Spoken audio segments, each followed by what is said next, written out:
gotta clap. I've seen people clap at the start of recordings to show that it's good. Not everyone. I will Me, clap. I clap. I'm gonna clap you in, okay? Okay. Okay. Spill the city recording session number 1, first episode. Lucy for intro and.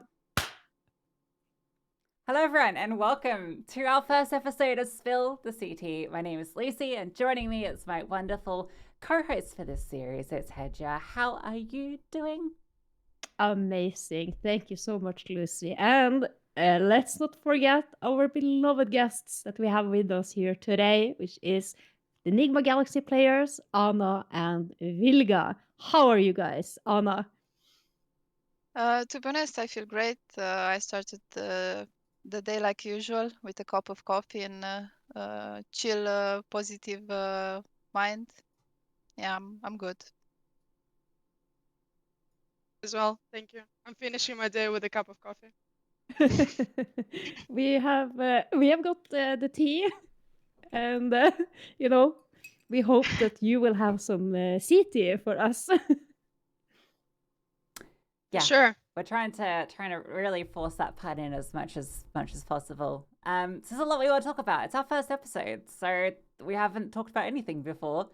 So I think the way we'll kind of like divide it, just so you got a bit of a heads up, is for the first half or so, we'll go through kind of all the latest news that's kind of been going on, recent results, stuff like that.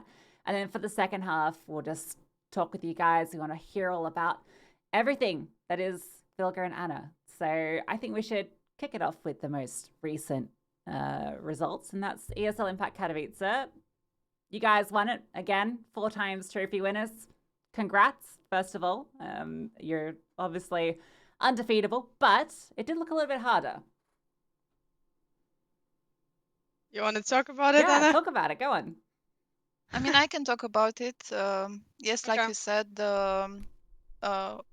we are obviously happy that we won once again in Katowice. Obviously, it wasn't perfect in our side. We did some mistakes, and the scoreboard wasn't in our side sometimes. I think it was mostly because before we had a boot camp and we practiced a lot, so all the tension or all the tiredness came into that place and affected us a bit. And yes, we're taking it under consideration that we did these mistakes, and next time we will do our best to not happen again. So yeah. I'm wondering, yeah, please, Sure. VILGA. I just wanted to say the problem was not the bootcamp. The problem was that it was for 3 weeks of bootcamp. Oh, So that's a long time. yeah, everyone was like we were in our prime on like the 10th day or like on the end of the second week, and then everything went just downhill from there, and everyone was super tired. And when we were playing like final day on Sunday, everyone was just so exhausted. And I mean, I was exhausted. Everyone is exhausted, but we still tried to keep the energy up, and we showed incredible resilience and strength. Like I will not, stop repeating this because like the second map of the finals we were losing 9-14 and we still managed to win it and turn everything around. And yeah, I was just really impressed and proud of everyone. Yeah, it really showed the resilience and that you had the winner instinct and probably all those hours of practice that you've been putting together, not only on the boot camp but prior to that, because that comeback was the realest I think I've seen in a long time, and probably ever in women's Counter-Strike. That was brilliant. So very much congratulations for that. That was well deserved. Yeah, thank you. Thank you. Well, you've added a note here, Hedje, on it. I thought you were going to take this question, but I guess we've seen most of or all of last year, Furia was your biggest rival, right? So who was it that, like, do you feel that there's a shift there and maybe another team is stepping up as your biggest rival, or do you still feel it's Furia? You wanna start, VILGA, this time? Okay, I start this time. Third time we're gonna do the rock paper. Fair enough. Okay. Well, I think everyone is getting really stronger. Like you can see it, like even though the scores are getting stronger as well, but I still feel like we are above everyone else, team wise and individually wise. And of course, the fact that we've been playing together for so many years speaks a lot. And we are like a family to each other, like because we spend so much time together. So I think in esports or like in every sport, it's very important that you have people, or like in the whole life, you have people who surround you are like people who you love and you enjoy to be with, right? And that's what I can say about my team. I don't know why I started talking about this when the question was about the team. So for our enemies, basically, okay. I still think, I still think that Fury is really strong, and they won a map against us, our one of our best maps, Inferno, and we never played Inferno against them. It was their permaban. So it was shock like for us, for me and Kat, we were just dead on banana the whole time, and I'm the person who speaks about banana control and our strength and Inferno is banana control, but against Fury it was just not there. But and Navi obviously they're really good, and they had fans this time. Like in Dallas, for example, it was a lot of Brazilian fans, and in Poland there were a lot of Navi fans. So yeah, like everyone is getting better, but we are getting better as well. Mm, that's very true. we can we can see that. But when you're talking a little bit about this being a family, that kind of like sidestep that you came into, and staying together with this roster for so long, I feel like you are the number one, so you're obviously the team to beat. You have been winning Impact every LAN event, every season. You've been so dominant, and now you managed to win it for the fourth time. But what we have seen here in season 3 is that there has been some roster changes. Among other, we have Furia with Bokor coming in. And do you think that people feel a kind of a pressure to do roster changes because they can't quite reach your level? You just seem to be a little bit untouchable. Oh no, you can answer this. I mean, we see every time, not even in our scene, but in general, that there are sometimes roster changes, and depends on the like reason, first of all, why you decide to do these roster changes. Um, Me personally, I think that if you want to work and have results, you need time for it, and it can take for months, it can take years. I think Vilga knows better than I do that times you need time to create something and to build something to have this kind of results and so on. So me personally, I cannot speak in their part why they did these roster changes. Maybe it's good in their side, maybe it's bad in their side. We will see this season what's gonna happen. But yeah, I think that depends on the team, first of all, why they did this, and if it's a good decision or not. Yeah. I agree. I mean, of course, like everyone wants to win the championship, and we are in their way. And I mean, we're gonna be there in their way, and they can do, as many rosters as they want. But I understand this. Of course, like you wanna become stronger, so you try to see reasons why you're losing.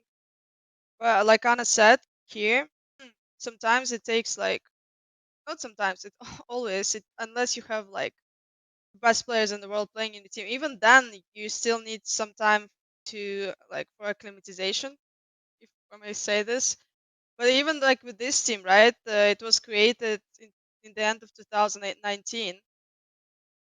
I mean, sorry, exactly this roster. It was created later, but it's like when this happened, we were like I was losing with the lineup. I was losing, and I was changing players as well because things were not working. People started to give up. Let's say people couldn't take criticism. People weren't ready basically to go this path of a lot of hard work and give your all of what you have to the cause and to achieve the goal of being number one in the world. And it takes a lot of time, and you need to be mentally strong and prepared to do it. So yeah, that's my opinion. Yeah, I think that's a very I would say a very correct demand to put for your players. If you want to be the best, you have to put in the work first and foremost, and then second of all, you have to if you're not the best, you have to work even harder and even more than Yeah, whoever is number one. And if you can't, or you are unable or not capable of doing that, then you can do like I did and just retire. It's a choice. It's a balance in life, yeah, and exactly. yeah. And if you can't put in the time, the effort, and give everything you got to the game, you can settle on being not the best, because you're never Yeah, gonna reach the top unless you are willing to work for it. yeah, exactly. Just look at Lucy. Lucy is working very hard. And do you have any other comments on this with the roster changes, Lucy? There's a lot of roster changes to talk about. Do you want to talk about that first? Yeah, we can talk about that. Feels natural. Because yeah, I'd love to get all your guys' thoughts on these different changes that teams have made. I think probably we'll start from everything that's happened since, I guess, the end of season 2 for the teams that we haven't seen yet. So I think NIP is one of the biggest changes because they've changed out 3 players, so Vicious, Mini, and Pullux, and they brought in the 2 twins from the Flame Shield Maidens in Naomi and Kiara, and Paulie as well. I don't know if you know much about Paulie, but she kind of popped out of nowhere as like a really young Israeli talent. Yeah, Anyone's thoughts on these moves? and we'll see. I can't have any thoughts unless until we see Have you them on scrimmed the against them server. at all? No, we don't play against female teams. No. Why is that? Don't want to give up your strats? Well, you know that. I mean, it sounds really arrogant if I say it, but that's why I believe so. You know, who cares? Like, if we want to be better and be the best and improve, we need to play against stronger opponents. We're already winning everyone during the tournaments. What's the point of like practicing? And exactly what you said. Obviously, showing our strats, showing our defaults, letting them feel comfortable playing against them. Let them fear. Like they will be, they will be scared to play against us official. I mean, sorry, it just sounds like it might sound really arrogant, but I don't mean to be arrogant. You know, that just like if you want to be champion, that's how you should think, I guess. That makes sense. It's interesting just because I have heard that some of the other women's teams do prac against each other. So it was interesting whether you did, but I do like your approach and I think it makes sense. And you know, Yeah, like I think it's good to practice against each other, but not for us because we don't want to give any help to them to be better. Like they can have this help when we play official against them. That's it. But when they play against like I used to play against everyone as well, against all the female teams. But then like when we started winning, we all just came to the conclusion that it's better not to practice against female teams, you know, and just play against guys and play against girls during officials. Yeah, I was lucky enough to do both, and I think I completely agree. You are the best team right now. Everyone else has something to strive for, to try to Yeah, improve as much as they can to finally get to beat you. I think I don't think it's arrogant whatsoever, because if you are the best team, then you want to always try to practice against better opponents. And that's not yeah, just you, that's anyone who is doing sports or they come football teams or whatever, wherever you see this. You don't want to you don't want to be Barcelona and play against a local town team from Norway. It just doesn't work like that. So this is, in my opinion, it's not arrogant. It's the right thing to do. And of course, everyone knows that it's when you are losing that you're learning the most. yeah, exactly. And also like I think it's like I already mentioned it, but basically the mental part is plays like one of the most important roles in winning, right? So when you feel comfortable on the server playing against anyone, you just play your game, and if everyone feels the same on the team, you're unbeatable, you're unstoppable. But if there is a doubt in one of the players, if someone is being scared or fearing something, like it all goes wrong, everything goes wrong, even though you know, like you just like whatever you do, nothing is working. Mm. So that's why we don't want to also give this kind of, like I said, comfort to the teams, you know, to practice against us and practice also their emotional state, play against us. We're just not giving any chances. Yeah, I agree totally with VILGA in this part, because for me, if you wanna become better, because there is always a chance to become better, even if you achieve these goals, even if you are number one right now, like there is a chance that if you stop, someone will beat you, right? It's always a competition, and for me, like the only way to perfect and to learn more is to play against like better opponents and learn from your mistakes, learn like analyze what you did against better opponents than you. So I agree totally with VILGA. All right. Interesting aside. Okay, so back to the rosters. I might just rattle off all the changes that have happened, and then we can discuss on block if there's anything interesting that we want to pick out. But so yeah, we had the NIP changes. Flames obviously have had to make changes because they've lost 3 players. They also benched another player. They brought in Emerald, which is cool. AIM, who's a UK player, which is also really cool. And Zigimage, I think is how you say her name. I've not had to cast her before, but that's 3 big changes to Flames. Bigger keeper, bringing in Josie, I think is a massive change. I think that's a really big pickup, and is gonna, I think, lift them to the next level.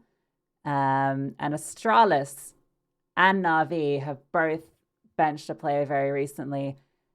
Neither's announced who their follow-up is, although I know who the Astralis one is, but it's not announced, so I don't know if we're allowed to talk about it. But Na'Vi, I'm not sure about.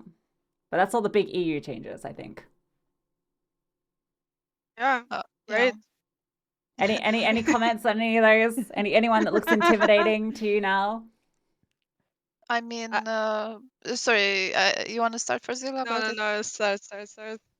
No, I mean, of course, like we see these changes, and maybe we are not up to the news. Like for me, for example, about Navi situation, But I literally didn't today, that's breaking news, like I an hour ago. it's breaking news for me as well. So yes, I mean, we see these changes, right?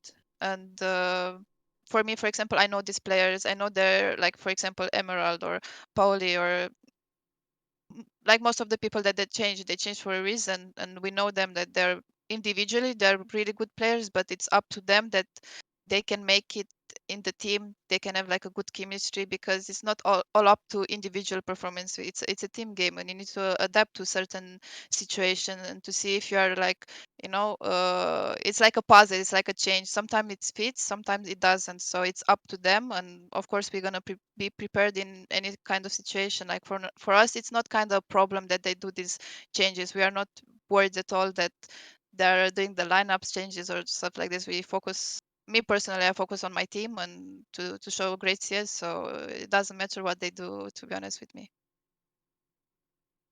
Same. Yeah, it doesn't really matter. I think that's a good philosophy to have. Don't care too much about what other people are doing or other teams are doing, but think about yourself and put yourself first. And if you keep working on yourself, then you will always improve. And of course, when you are the best, you're gonna be trying to do your hardest to remain that. Because what is it that they say? It's easy to become number one, but it's very difficult to stay on top. Have you found it Yeah. easy to stay on top? No, of course not. Every tournament takes a lot from us. A lot of preparation, you know, a lot of discussion, analysis, hard work in general. Like we're preparing for every tournament really hard, and we never underestimate anyone we play against. We always try to play our best game. Sometimes it's working, sometimes it's not, but in the end of the day, we're winning. So I guess we're doing something right. But what was the question? It was just how you're staying on top. If you find it difficult to Say number one. Okay. The thing is that the goal for our team is not just to be the best team in the world in female gaming. It's been a long time, and we're trying to do everything to achieve this goal. Is to be able to compete the same level with the good male teams. And so, like for us, playing this ESL Impact and playing female tournaments, of course, it's important. It means a lot winning, but it just we really want to get to that goal that I just mentioned, and so Yeah. like basically we are practicing not to win the female tournaments. We are practicing to start showing results into male gaming. That's Mm. that's how it works in our minds, in our heads. Yeah, I mean, I Yeah. think ultimately we don't even want to have ESL Impact, right? The goal is we don't even want these tournaments to exist. So I think that's the right mindset to have to be aiming for Yeah, the best of the best. yeah, exactly. Do you want to talk a little bit about the upcoming season? Because there's more teams now in Europe. They've added additional 4 teams and changed up the format a little bit.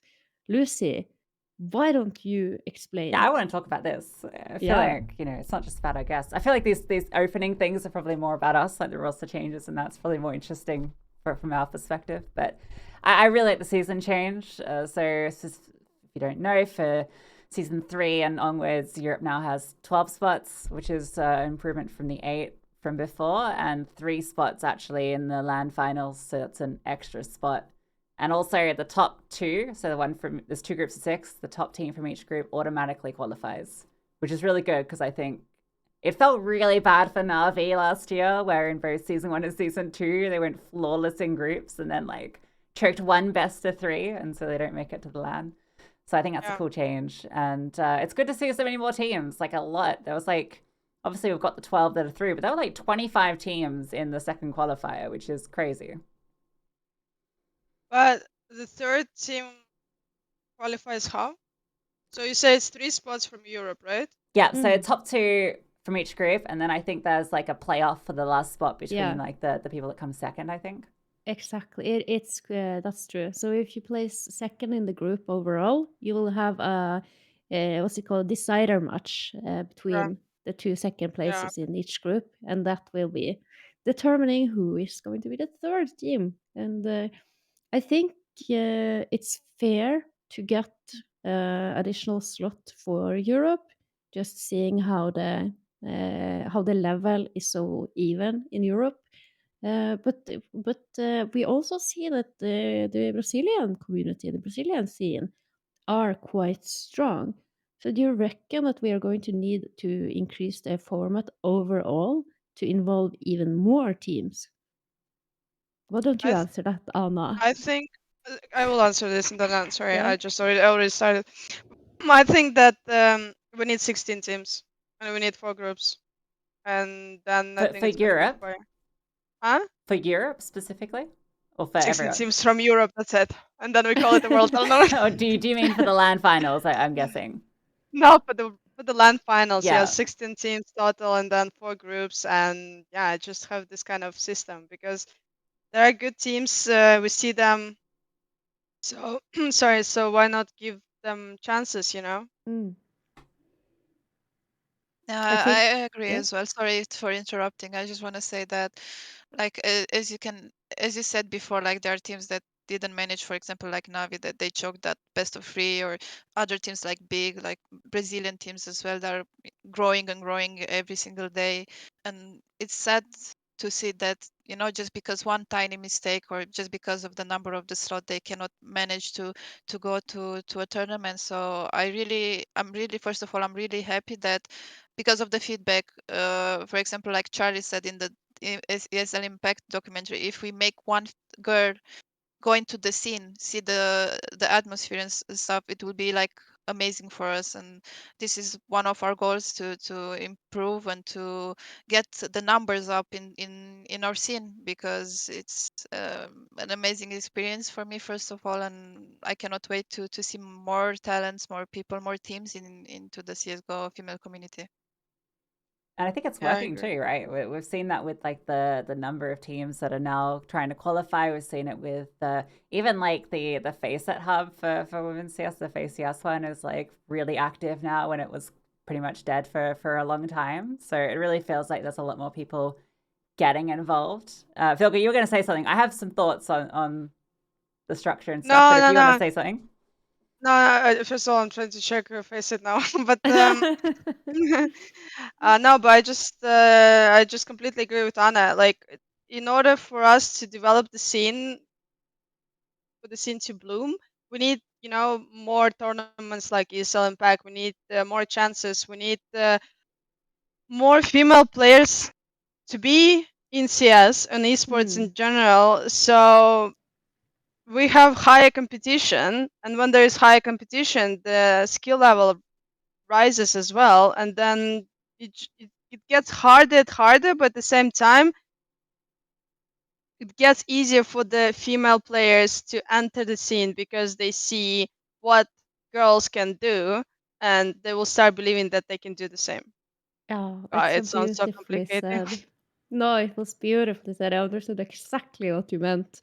I Yeah. always, when I get this trick question of why there has to be women's tournaments, and why there are existing tournaments that only women can compete in, and why it's needed. It's the statistics. It's probably a probability calculation. If you have 1,000 guys who's playing, maybe there's one girl, two girls.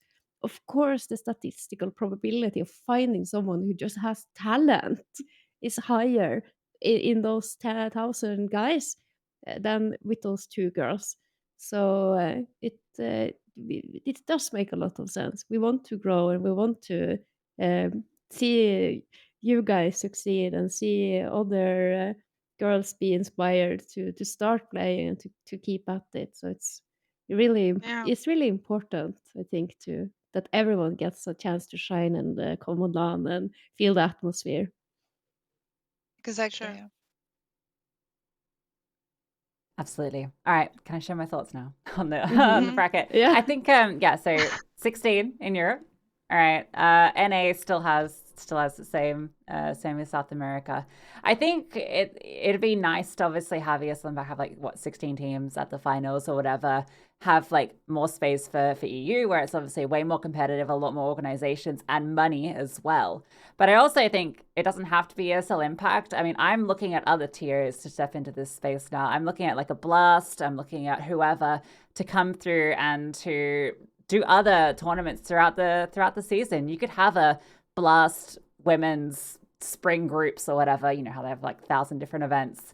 And you've already got so many orgs that are already partnered with this tier and with other tiers that you could easily make it happen. So I think that would be the better way to go about it, rather than continuously expanding the one tournament. You want to have more things throughout the calendar, I think, because like all you've really got is this and Girl Gamer, which is kind of ad hoc in terms of its presence.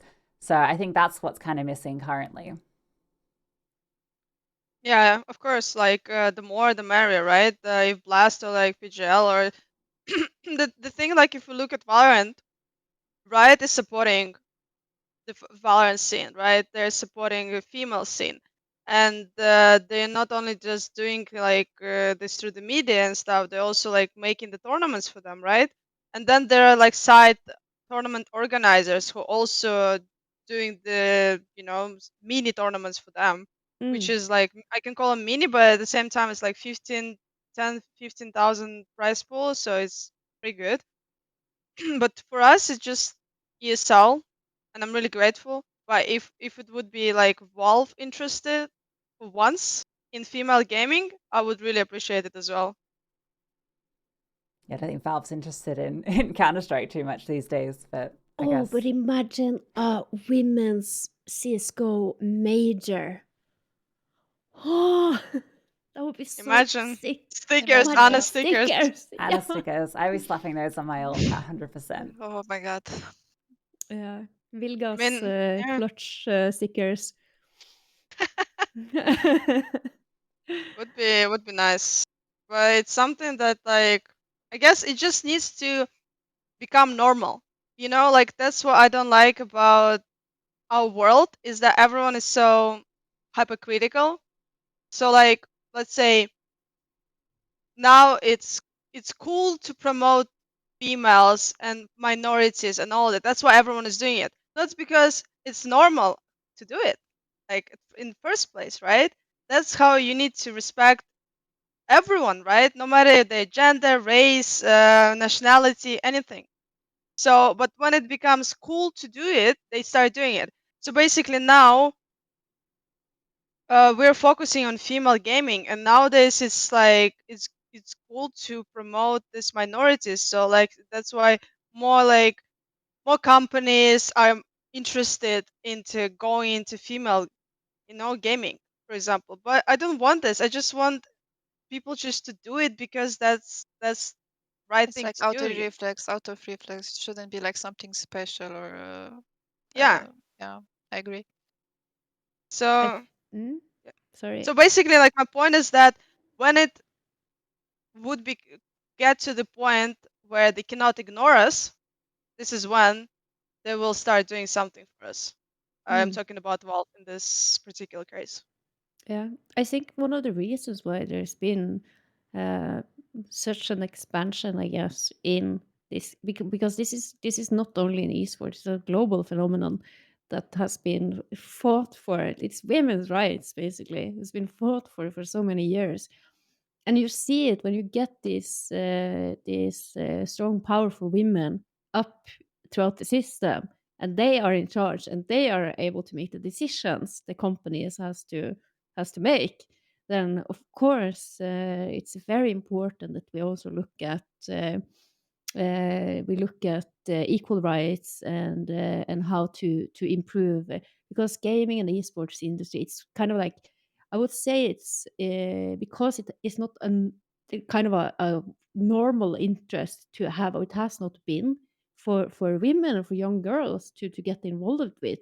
We are left with this like kind of vacuum where in other fields of work that it is a vacuum where there's no women who's good, or no women who's been able to get into these like leadership positions. Now the women that have made it are kind of in charge and kind of like pulling other women with them along the along along on the journey, exactly like the two of you are currently doing for CSGO. Yeah.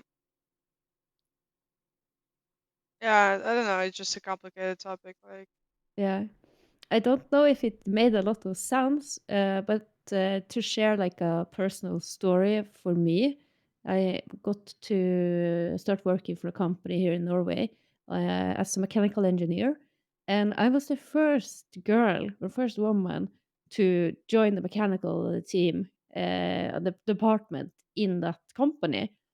So when I came in the door the first day, I was welcomed from the people of HR who are like only women. And everyone was so happy that they finally, in 2021, a woman were finally joining the mechanical engineering department. And now we're getting the third woman very soon. So someone has to do it first, and then others will follow. yeah, yeah, yeah.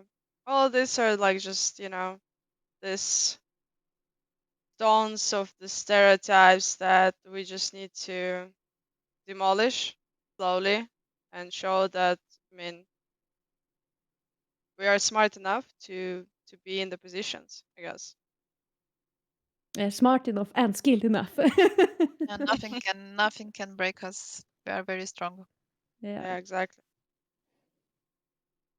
Well, that was very, very moving little chat there. But I wanna get into some goss in terms of Impact back onto it. Some of the Sorry, it's just so funny how you just ask this simple question of like, what do you guys think about the change, or what do you think about Suddenly. the tournament, and then suddenly we start talking about the It's deepest inspirational. topics. It's inspirational. It is inspirational. And I also think it's because we don't get to talk about these things very often. That's why right? this podcast is here, so we can talk about these things. Exactly.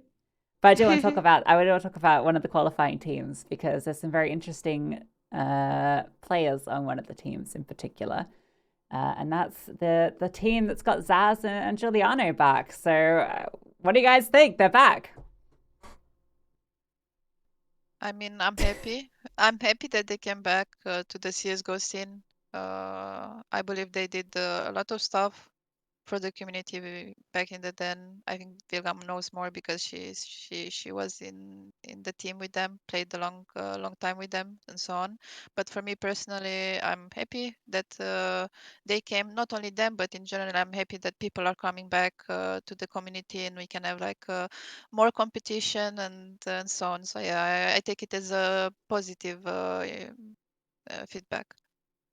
Yeah, 100% for me as well. I mean, they're very skilled players. You know, they have a lot of experience, many years, right, of winning championships as well. So it's something that we need in the scene, so they can show by their examples, like, you know, how to say, show to their players how to be like this, how to have this mentality of a winner, you know, because not like you can be really good as I said before, like you can be a good team, you can have a lot of strats, you can have good aim, but at the end of the day, if you're not mentally a winner, then you're not gonna win. That's that simple, right? Like you should understand for yourself that you deserve to win. That's very simple.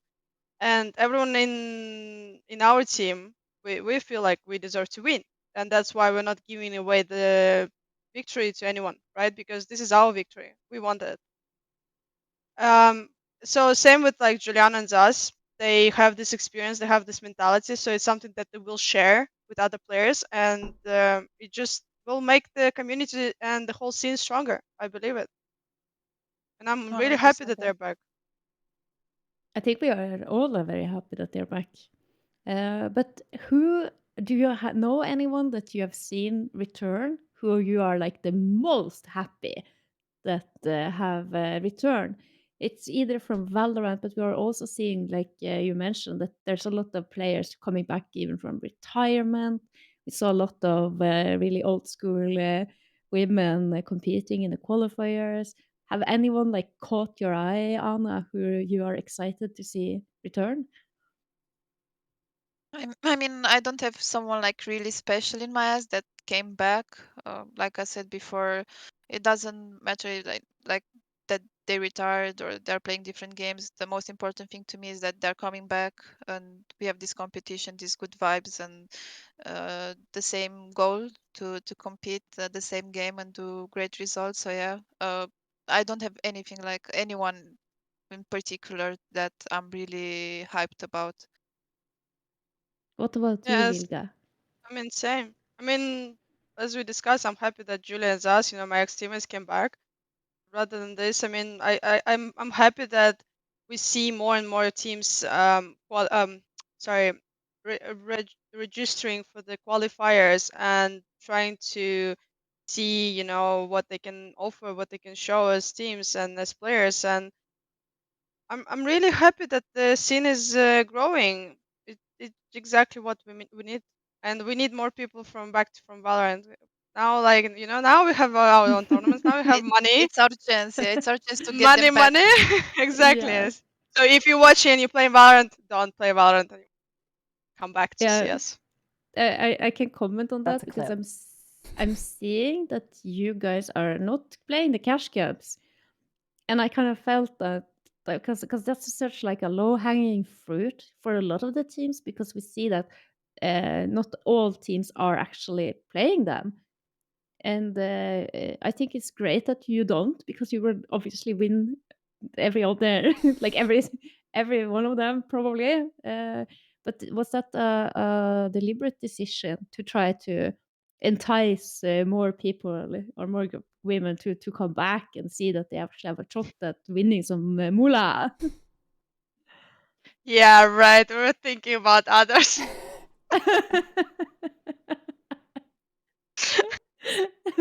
We're just nice guys, you know. Like, what can I say? No, no, we're not. I'm kidding. We are. No. No, but the reason why we don't play cash cups is because, like I said, we don't want to give much of, you know, of our strats and our tactics. And we played for the first, I think, 6 times them, right? And then we won like maybe even more. We played more of them and we won many of them. And we lost as well. Like in the beginning when we changed a new player, we got cat and we were losing. But then basically we understood that it's better to play male cash cups than female cash cups if we want to play cash cups. But we haven't played. I think we played only once. But then it's just like, you know, like we practice like 5 days in a week, and then if it's cash cups, then we have to practice 7 days in a week, and I mean it's exhausting. Yeah. But So we will definitely play. Like if we play cash cups, we will play male cash cups.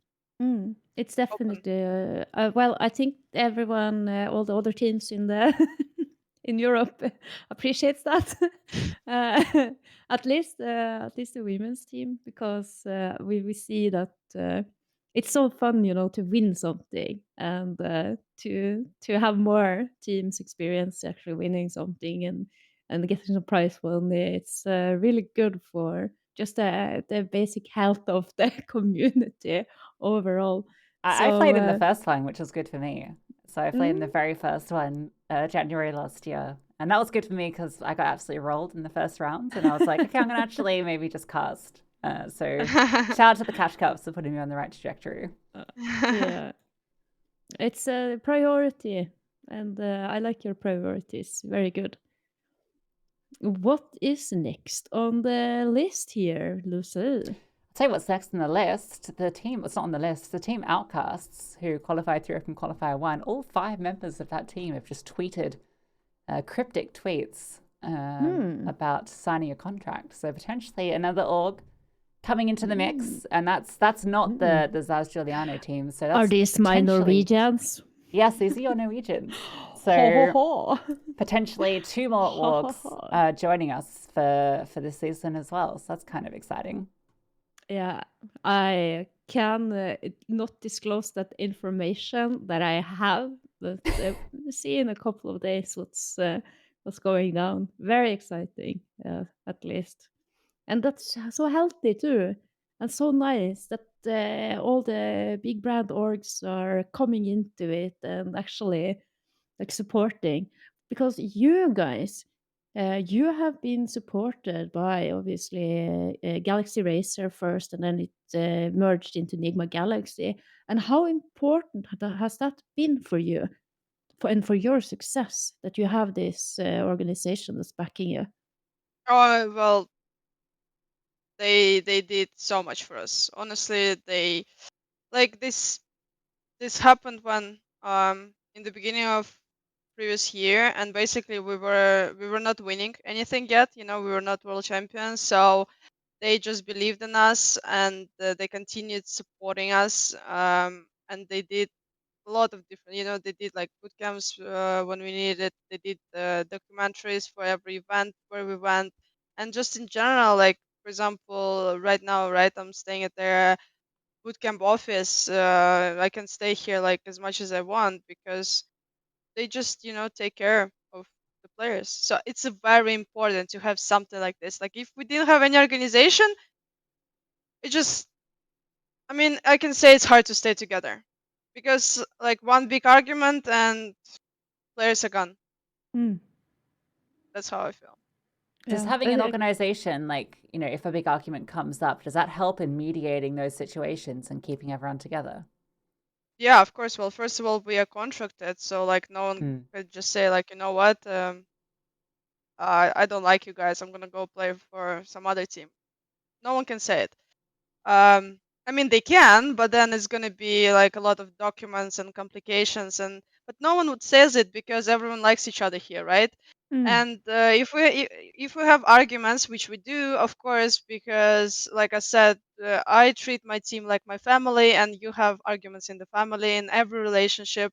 If it's a close and open relationship, you when you are who you are with others, there will always be this kind of misunderstandings or arguments because everyone is different, and here are like five girls and on their different periods as well, and on their different mood swings. Are you not synchronized yet?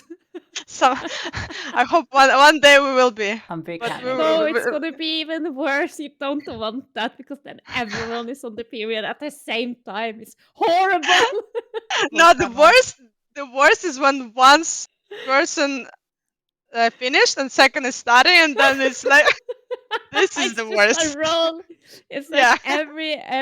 every day it's someone. Yeah, exactly.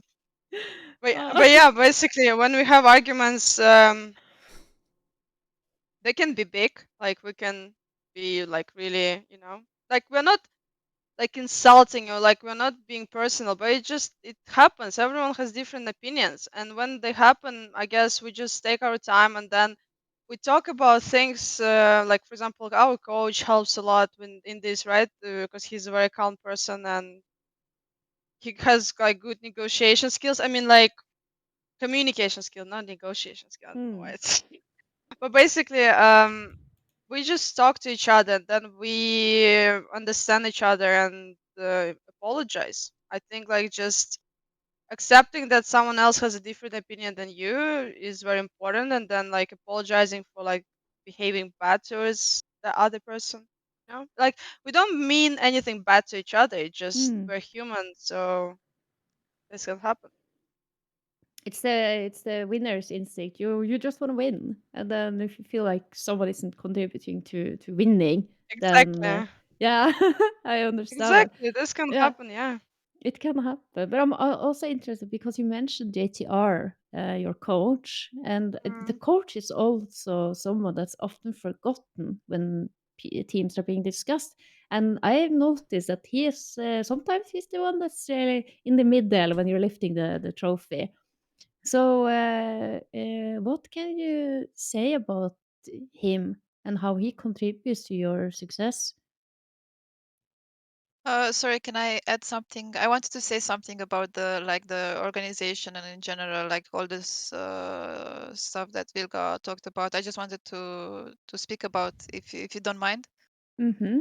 Like I wanted to say that, of course, the most important thing for you is like if someone, it doesn't matter the organization, but in general, like if you see that someone cares about you and supports you and believes in your dreams and that you have a purpose, it gives you like a different vibe. It gives you like a different kind of power to move on and do what you want to do to accomplish your dreams. So I think that having an organization, for example, like it's crucial for every player to have. And obviously, like Vilga said, it's not always perfect on the book. It's not always perfect. Like we, even us, even like I believe everyone has arguments and fights. It's something like a human thing to do. We see it in our families. We see it everywhere, but that doesn't mean that we need to take it like in a negative way. Like we can learn from it, we can understand each other better and so on. So about the organization thing, I don't know the news. You made me curious about the upcoming news and like the organization that are coming. So now I'm gonna just scroll and wait for this one. I'm really curious about it, but yeah, I'm really happy that people care more about us and it's giving us a chance to accomplish our dreams and do our what we want to do our best. So yes, I'm happy. Yeah, and I think speaking of kind of keeping on top of the latest news, one that's come through while we're on this podcast, which if you want to talk about, we can, and that is actually that JTR is stepping down as your coach. Is that's quite new, quite fresh? Literally, just announced by your team on Twitter. Vilga is like Oh standing no! out, checking Twitter. It's official. While we're Yes. live recording. It's okay. You can say We don't you have to don't talk want about to it. talk about it, It's but fine. we kind of want to know the or the CT. I will cry. I feel like I want to cry about it. Oh, don't Oh. be Oh, we're really sad. sad. I'm sad as well. I'm really sad that I it came mean, up he with this. got a better offer, from a higher tier team. Basically, that's it. And Ah, he wants to see how far he can go in CS. I mean, he believes in us. He did everything to be this part of victory. That year that we've been together for 2 years with him. So he did a lot. He's our friend. He's a great guy. He's a hard worker. He was the crucial part of our team, and now it's going to be really hard to replace him and find someone, is someone he at his level. is he leaving you for a male team? Yeah. Yeah. But we can see how much he means to the both of you and for the team. It's easy to see. I even have been on the server with JTR and learning things. Really? Yes, Why? because he's Portuguese, and we used to play with someone who was a good friend Ah, of him. yeah. Yes, but that's a long time ago, and I'm sure he has been faithful to you girls ever I since. mean, he has been simping for every other girl in female gaming, but we used to it, we have open relationship in this sense. An open relationship. No, I'm Oh, kidding. I'm kidding. Of course, I'm kidding. He's just he's he's a great friendly. person. He's very friendly. He's Yeah. very extro. Like he's an extrovert. He likes to help people, and that's why I appreciate it so much in him, because basically how we started talking is that after I played, not I, it was the previous roster, I think it was Anna, you were playing as well, not the ECA against his team basically. And Mm. yeah, and then he added me and he sent me I wrote these mistakes for you guys, if you want to so for me it was just something crazy, Out of nowhere, yes, I remember. Yeah. yeah. And I was like, yeah, thank you so much. And he just started writing sometimes I can help you with this, I can send. And then he was sending some things that he invented or he found in some demos, and then slowly but surely that's how we started working together. That's a beautiful story, actually. Almost as beautiful as your. Anna, Oh, true. True. True. sorry. Oh Thank God, you it's so so deep. I cannot. I cannot. I cannot. I will work on it. It's Yeah. something not my level. I need to work on this stuff. We'll teach you. We work on You it. need to But teach me, please. yeah. But I wanted to rewind a little bit to our list of topics of conversation and celebrate a little bit, because now it was a little sad. So let's do something very, very fun and positive, because you guys, you won the HLTV Awards for Anna for Women's Player of the Year, and Nigma Galaxy as the Team of the Year. But that's not all. Congratulations! You were also Oh, nominated. nice. There it is. It Then you is were broken. and then you were also nominated for the ESL 2022. Anna as the CSGO player, Nigma Galaxy as the CSGO team, and even Kat as Breakthrough of the Year. How does it feel? And do you want to talk a little bit about how that is and how it's affecting you as a team and as players to get that recognition? You want to speak on it? I can start about this subject. For me personally, these awards and these nominees meant a huge deal for me. It showed me how much I improved and how much I worked, myself individually, but team-wise as well. considering that I'm in the scene as well for a couple of good years, and having all this love and support, it's just like even now, if I can speak about it fully, I cannot, because it's just mind blowing to me. Like, if I think deeply into it, I'm still in shock. So it meant it meant a lot to me to see that people care and people appreciate your work and your ethic. So yeah, it's unbelievable moment, and I will always keep it in my heart. This stuff, yeah. Yeah, I mean, she deserves it for sure. Like, she's incredible, the server. Like, what can I say? And in real life as well, she's just a great person. Very kind heart. I don't know why I'm saying all this. It's just like it's just flowing. I'm sorry, Anna, that I'm Yeah, making it guys, awkward for you. I I'm don't want to sorry, tear but up. it's just that, you know. I just want to say it, and so everyone knows. Like, Anna has one of the biggest hearts that you will meet in your life. She definitely deserves it. But for the team, I'm very grateful, you know, to HLTV and to ESL to include us in their list. I think it means a lot because it's something that makes you even more motivated to continue working hard and continue giving your best to be there next year again and next year and next year and next year, you know, and just continue. And then also this creates this kind of award. Actually, why I think it's good, because it also creates this competition between the players within the team, not only against each other, like, you know, on the like international scene, but within the team, because everyone will want to get this award, right? Everyone will want to put more time and prove basically to yourself, to others, that you're the best in the world. So, I mean, these kind of things, they're really important, and I'm really grateful that we are finally being included. Something that we needed, and it's something that will just, like I said, make us work even harder. Yeah, we do have this because you were mentioning quickly there that it also creates a competition within the team. And usually, Anna, you have received the most MVP awards that we've had given out during the season of during the previous year of Impact, and also now in Katowice. But Vilga, you managed to steal that one in Valencia.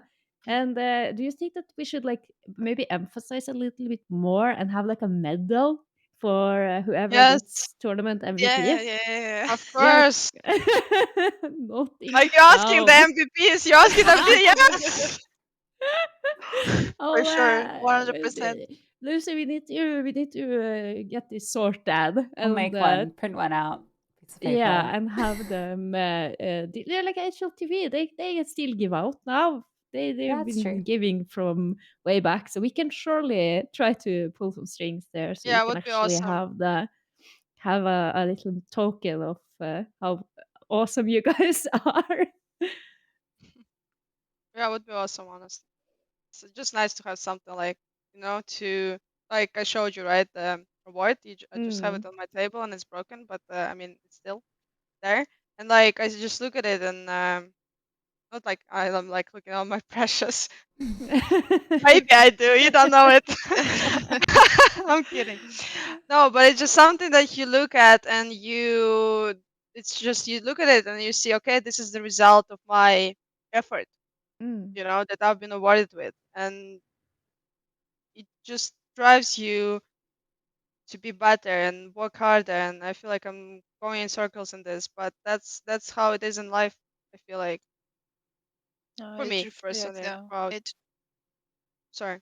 No, I said it reflects what you did and what you can do better. And when you look at something, it brings you that exact moment and brings you joy. It brings you like a good moment in your life. So I agree that maybe we can make something happen and have this kind of stuff. Amazing, amazing. We're actually really pushing through the time here, so we gotta limit the rest of our content. We really wanted to bit of spill the CT on you guys. Hedje, what question do you want to ask? We've got a few here that we wanted to dive Well, into. What do you think is most pertinent? Yeah, well, I did. I did try to make a little quick question segment called the Teatake, because when you are city and the bomb has been planted and you have a limited time on the clock, then you have to be very quick to answer the questions. So, Anna, how many hours have you played Counter-Strike? At around 14,000 hours. Yeah. VILGA, what is your favorite map? Inferno.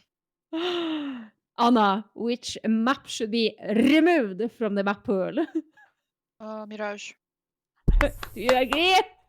Vilga, do you agree? Yes. Who else agrees?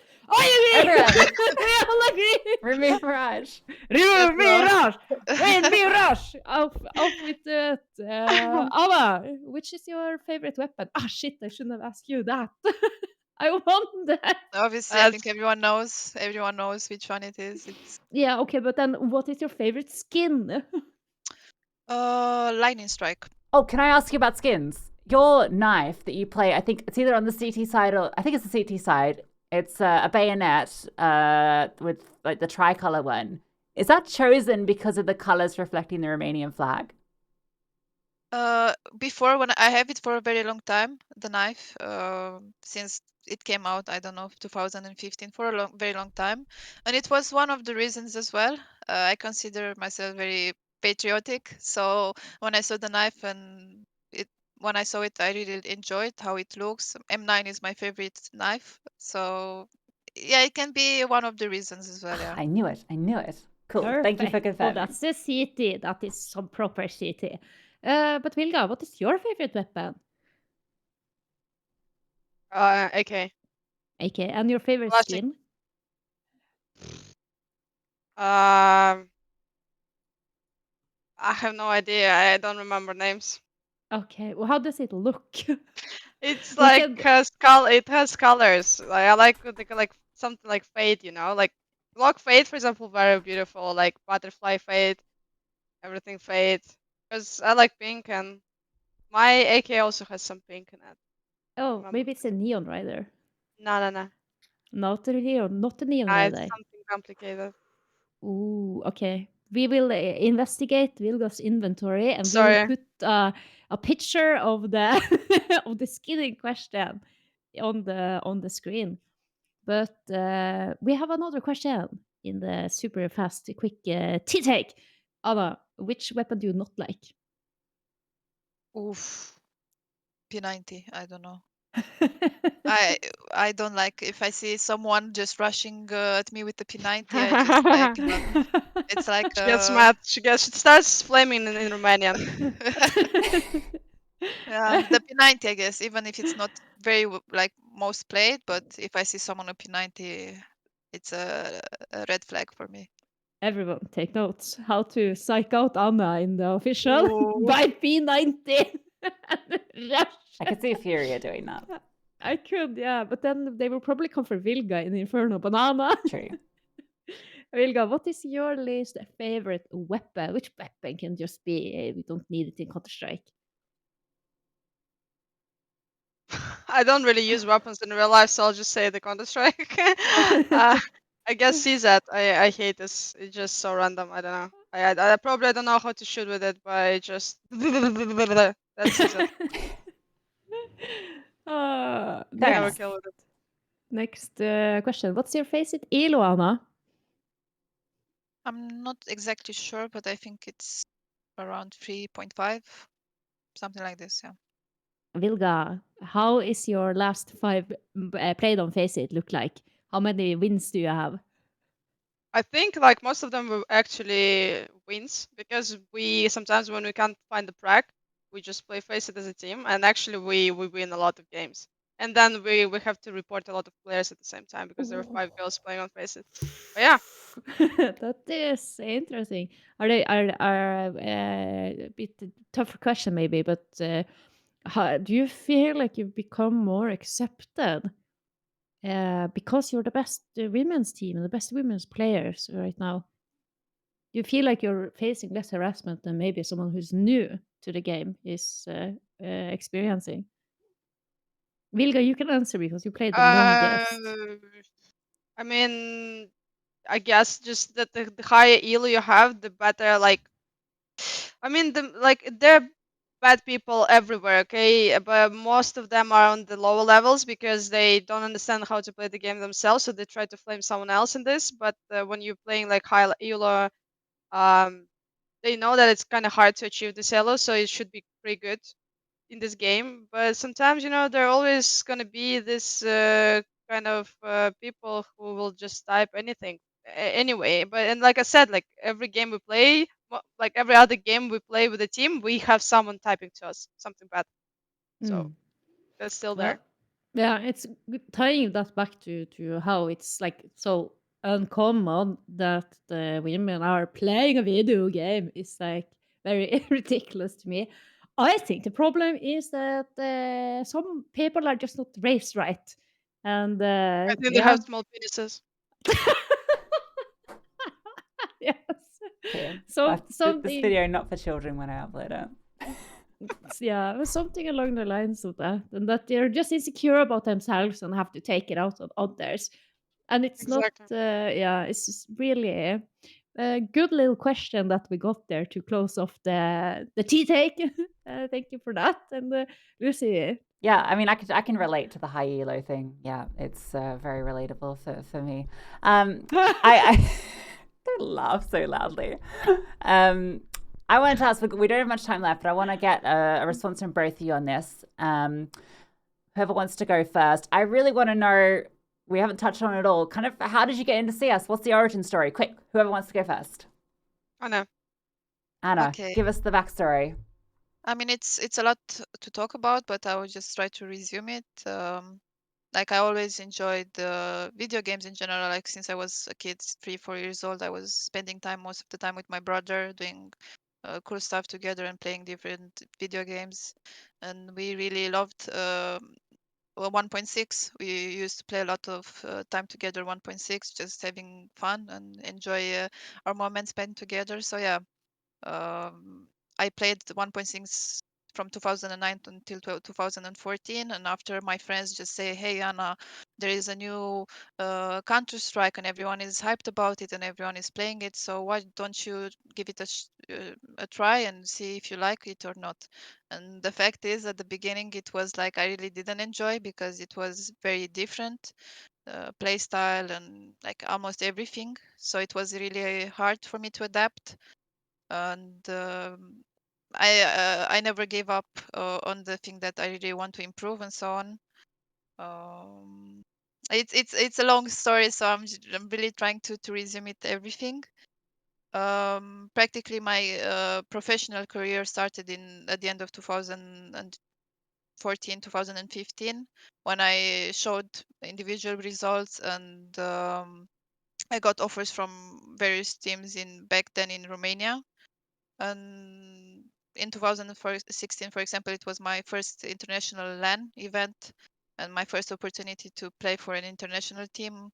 And since then, I just kept grinding, I guess, kept performing and kept having this champion mentality, like Vilga said before. So did you, like, when you were playing when you were younger, was going professional on your mind at any point? Like, were you like playing, as a kid or, young teen and thinking, I'm actually quite good at this. Can I take this to the next level? Like, what was the decision making for you to be like, yeah, actually I can compete? Actually, the moment when I really sat down with myself and decided that I want to do the same, it was actually I just heard I never heard about like the Twitch or the professional scene back then. So I had the chance to see like my first CSGO event. I think it was I can't really remember, but I think it was NIP when Fiflaron was playing and Freiburg. They were playing on a final on train, and I just saw the vibe. I just saw them playing, doing what they love the most.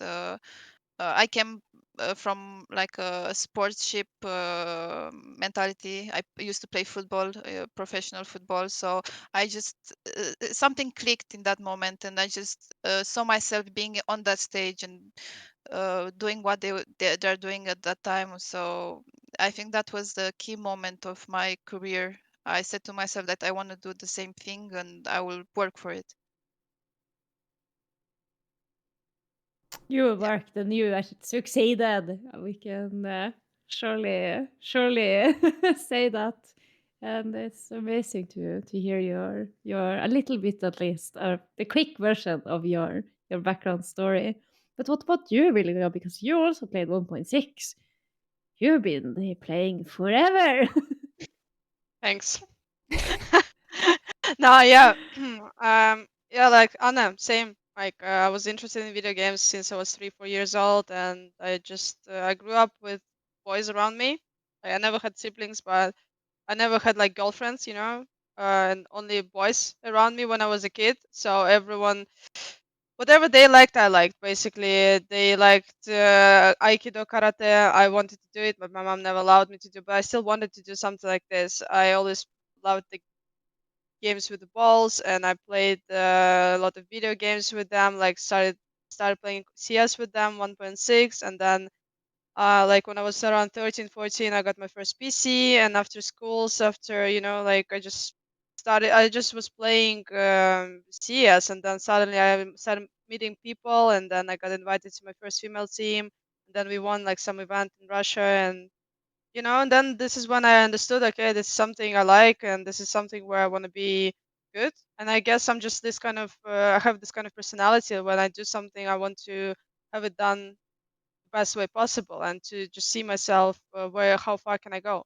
Because I have been playing tennis, I've been doing snowboarding before, and basically every sport I've been doing before, I wanted to like I was putting all my effort, and I was really serious about like becoming professional in any of the sports, I guess. So yeah. Follow up. Well, if Nigma Galaxy, they're like, we don't want you anymore, VILGA, you get kicked, or like you just decide to retire. What's next? Like, what would you do after playing professionally? What would be your next step? What the hell? I'm just saying, it's a what if scenario. I'll just stay in esports. I'll just say sorry. I don't like you guys as well. No, but I'll just continue being in esports. I guess I would be interested in something like organization of the tournaments, or like managing the teams, like performance coaching, stuff like this. I don't know. But no plans to retire anytime soon. Nope. I'm not. I haven't achieved the goals yet. I will give it more time. That's really, really cool. I think anyone would be very fortunate to have you on board. Should you, or if you ever decide to put the computer mouse on the on the shelf. But as it's especially because you've had so much experience, and you know the key is this winner's mentality. And yeah, it's very, very fun to hear your background story as well. Hopefully you realize that, because we're all been hanging around these boys who's been doing their thing, and kind of picking up on video games and playing, and having this kind of a sports background where we're doing other things, and just this the competitiveness, I think, did it for me. Yeah. That you can compete in this. And I was fortunate enough to actually have a female team in Norway that was my idols, and I wanted to get on that team. And Aurora, what was it? no, What was it was Fainted, and we I had don't know. we had Cassidy and Miss Hyper, who was playing in Les Souls. So I had two idols there, and then there was one more team with all Norwegian women. And yeah, I actually retired from 1.6 before Anna even started. Because it's so like how difficult to find people. So Yeah, it is. It yeah, is. back then at least. So when people didn't want to play in my team anymore, I would just say, yeah, well then I'm not gonna do it either. But Lucy also has been playing for quite some years. Well, yeah, I'm just a boomer, but I've never played anything seriously. I'm very casual. That's why I cast. If you can't play, cast. So they say. I But think Speaking of casting, though, I do actually have to go cast in like 2 minutes, so I think we have to wrap up the podcast. Sadly, do you have any final words that you'd like to share? Anything that you'd like to say to anyone listening to inspire them to follow in your footsteps? You want to start, VILGA, or should I? Yeah, I can start. All I have to say is there will be a lot of bumps on your road to your goal, but no matter what, just never give up and continue following your dream. Anna, any inspiring words to follow? Totally, like, I agreed with VILGA. I think everyone had like a bad period, or people just didn't want you to achieve what you wanted to achieve. I have like a quote of mine. It says like, haters gonna hate, potatoes gonna potate. So I'm just gonna keep these chill vibes and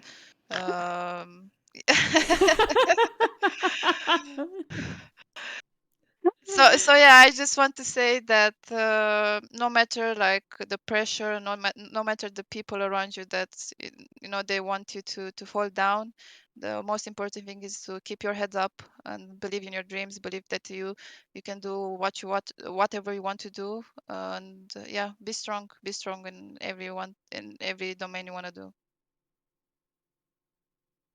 Thank you so much for those inspiring words. Hedje, do you have any last words that you wanted to sign up with? Anything? Yeah, for sure. Do you want to know what we say to the haters? I do want to know. I have it here. We can tell them. It's a good one. It's a really good one, yeah. I needed it.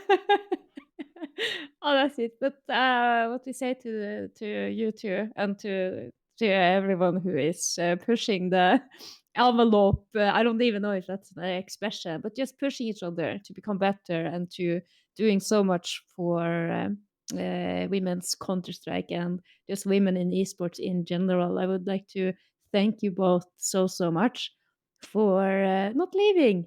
And last thing I want to know is how close were you to going to Valorant? Are we talking days or weeks? Well, we kind of started practicing Yeah, for a month, maybe. Oh, sacrilegious. and then ESL happened, and we were like, Yeah.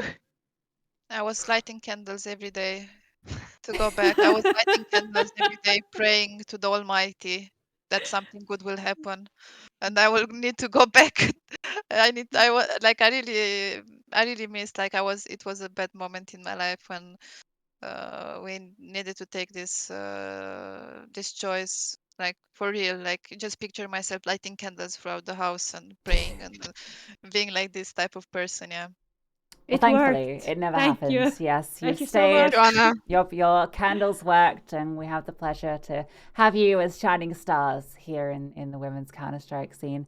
Thank you both for joining us again for our very first episode of Spill the CT. I think it's been amazing having you here, and I'm sure we'll probably have you on again if we continue running this podcast, which I think we will, because it's really fun just chatting with you guys. So thank you so much. This has been the first episode. Anyone that's tuning in, subscribe, like, share with your friends, because we're trying to change the world out here. That's the sign off. Thank you. Oh yeah. Oh yeah, love hearts.